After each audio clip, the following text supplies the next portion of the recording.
Xavier, candidat emblématique des 12 coups de midi, a fait une apparition dans le jeu de TF1 diffusé ce mercredi 23 août.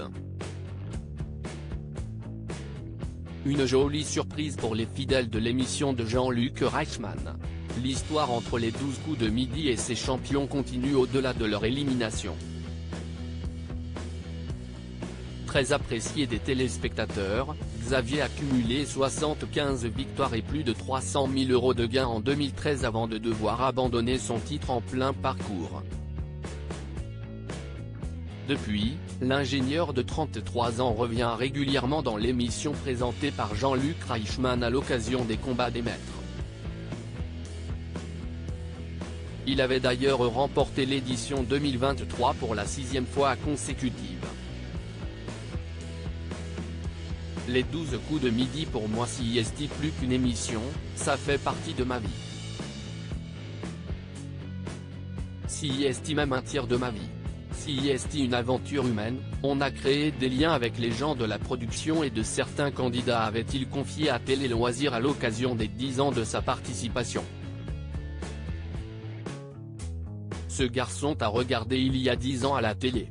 Jean-Luc Reichmann taquine Xavier, l'ancien champion des 12 coups de midi ce mercredi 23 août, l'ancien maître de midi était de retour dans le jeu de TF1 pour faire une jolie surprise à Théo, l'un des candidats du jour qui maîtrise l'un de ses pas de danse emblématiques.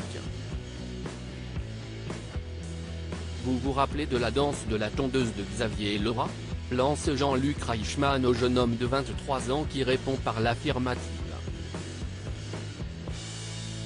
Le présentateur prend alors l'initiative de lancer un appel vidéo avec le papa de la petite Alma.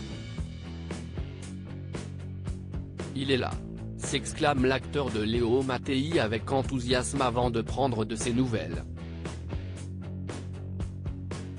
Ce dernier poursuit, ce garçon t'a regardé il y a 10 ans à la télé.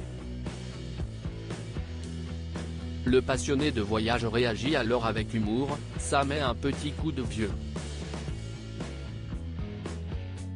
Théo, un candidat des 12 coups de midi, reproduit la danse de la tondeuse de Xavier. Regarde bien, 10 ans plus tard, lance Jean-Luc Reichmann à Xavier. Théo se lance alors dans cette fameuse danse de la tondeuse sous les applaudissements du public. Voilà ce que tu as laissé comme trace sur le plateau, déclare l'animateur, amusé à l'ancien champion. Si est pas mal, je pense que je vais lui porter chance. Il est meilleur que moi pour la Corée, conclut le candidat emblématique de l'émission. Une présence qui n'aura finalement pas aidé l'alternant en technicien de maintenance à se qualifier pour le coup par coup. Si est finalement Bernadette alias Bernie qui reste maître de midi avec 23 800 € de gains.